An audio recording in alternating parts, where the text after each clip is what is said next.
Hi hello friends, welcome back to Sharath updates YouTube channel.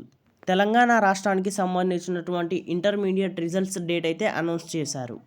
Inter public పరీక్షల ఫలితాల్లో తప్పులు రాకుండా ముందు జాగ్రత్తలు తీసుకుంటుంది ఇంటర్ బోర్డు. ఇందులో భాగంగా కొత్త విధానాన్ని అమలు చేస్తున్నామని తెలిపారు inter board secretary Krishna Aditya గారు. విద్యార్థుల ఆన్సర్ పేపర్ వాల్యుయేషన్ పూర్తయిన తర్వాత మరోసారి రివాల్యుయేషన్ చేస్తామని తెలిపారు. ఇంటర్ రిజల్ట్స్ ఇవ్వడం కాస్త లేట్ అయినా సరైన రిజల్ట్స్ ఇస్తామని సెక్రటరీ తెలిపారు. మొత్తం మనకు ఇంటర్మీడియట్కు సంబంధించి 19 ఎవాల్యుయేషన్ క్యాంప్స్ అయితే ఉన్నాయి.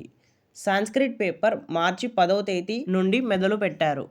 ఇంగ్లీష్ పేపర్ మార్చి 16 తేదీ నుండి మొదలు పెట్టారు. ఇక మ్యాథ్స్, ఫిజిక్స్, కెమిస్ట్రీ అయితే మార్చి 21 తేదీ నుంచి అయితే ఈ 19 క్యాంప్స్లో రివాల్యుయేషన్ స్టార్ట్ చేశారు. రివాల్యుయేషన్కి సంబంధించి దాదాపు 61 లక్షల స్టూడెంట్స్ పేపర్స్ అయితే రివాల్యుయేషన్ కంప్లీట్ అయిపోయింది.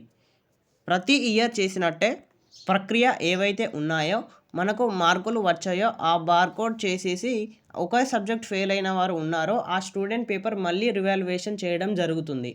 ఇక ఈ ఇంటర్ రిజల్ట్స్ ఎప్పుడు రిలీజ్ చేయడం జరుగుతుంది అనేది విషయానికి వస్తే ఈ రిజల్ట్స్ డిక్లేరింగ్ అనేది సీఎం రేవంత్ రెడ్డి గారు అనౌన్స్ చేసినప్పుడే జరుగుతుంది.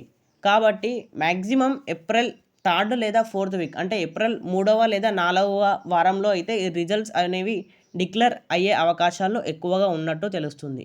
మరి సప్లిమెంటరీ విషయానికి వస్తే మే చివరి వారంలో ఈ సప్లిమెంటరీ ఎగ్జామ్స్ అనేవి కండక్ట్ చేయడం జరుగుతుందని బోర్డు తెలిపింది.